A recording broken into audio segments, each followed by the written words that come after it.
Hi friends, అందరికీ నమస్కారం. Welcome to RK media. ప్రభుత్వం నుంచి వచ్చే ముఖ్యమైన అప్డేట్స్ అన్నీ కూడా ఎప్పటికప్పుడు మన ఛానల్ ద్వారా మీకు అయితే తెలియచేయడం జరుగుతుంది. కేటీఆర్ అరెస్ట్, తీవ్ర టెన్షన్లో కేసీఆర్. వివరాలు వీడియోలో తెలుసుకుందాము. వీడియో స్కిప్ చేయకుండా పూర్తిగా చూడండి, అప్పుడే కంప్లీట్ ఇన్ఫర్మేషన్ అయితే మీకు అర్థమవుతుంది. అలాగే ఫ్రెండ్స్, చాలామంది వీడియోస్ చూస్తున్నారు కానీ సబ్స్క్రైబ్ చేసుకోవడం లేదు. దయచేసి సబ్స్క్రైబ్ చేసుకోండి. ప్రభుత్వం నుంచి వచ్చే ఎలాంటి లేటెస్ట్ అప్డేట్స్ అన్ని కూడా ఎప్పటికప్పుడు మిస్ కాకుండా మీకు ముందుగానే తెలియచేయడం జరుగుతుంది. అలాగే వీడియోను ఒక లైక్ చేసినట్లయితే మరింత మందికి సమాచారం చేరుతుంది. ఇంక వివరాల్లోకి వెళ్ళిపోదాము. సీఎం రేవంత్ రెడ్డిపై తీవ్ర ఆరోపణలు, కేటీఆర్పై కేసు నమోదు. వివరాలు చూస్తే బీఆర్ఎస్ వర్కింగ్ ప్రెసిడెంట్, మాజీ మంత్రి కేటీఆర్పై కేసు నమోదైంది. సీఎం రేవంత్ రెడ్డిపై చేసిన అనుచిత వ్యాఖ్యలపై చర్యలు తీసుకోవాలని డిమాండ్ చేస్తూ హన్మకొండ పిఎస్లో కాంగ్రెస్ శ్రేణులు ఫిర్యాదు చేశారు. రాష్ట్రంలో శాంతి భద్రతలకు విఘాతం కలిగించేలాగా కేటీఆర్ వ్యవహరిస్తున్నారని ఫిర్యాదులో పేర్కొన్నారు. దీంతో పోలీసులు 0 ఎఫ్ఐఆర్ నమోదు చేశారు.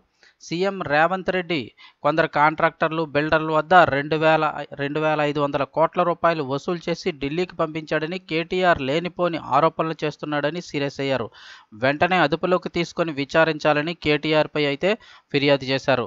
సో రీసెంట్గా కేటీఆర్ చేసిన ఈ వ్యాఖ్యలపై, సీఎం రేవంత్ రెడ్డిపై చేసిన అనుచిత వ్యాఖ్యలపై అయితే కనుక హన్మకొండ పిఎస్లో అయితే కాంగ్రెస్ శ్రేణులు ఫిర్యాదు చేసి కేసు నమోదు చేశారు. వెంటనే కేటీఆర్ని అదుపులోకి తీసుకొని ఆయన అయితే విచారించాలని అయితే ఫిర్యాదు చేయడం జరిగింది. ముఖ్యంగా చూస్తే రేవంత్ రెడ్డి 2,500 కోట్ల రూపాయలు వసూలు చేసి, అంటే కొంతమంది కాంట్రాక్టర్లు, బిల్డర్ల దగ్గర 2,500 కోట్ల రూపాయలు వసూలు చేసి ఢిల్లీకి పంపించారని చెప్పేసి కేటీఆర్ అయితే లేనిపోని ఆరోపణలు చేస్తున్నారని, అందులో వాస్తవాలు ఏంటి, వెంటనే కేటీఆర్ని అదుపులోకి తీసుకొని విచారించాలని చెప్పేసి కేటీఆర్పై అయితే ఫిర్యాదు చేశారు.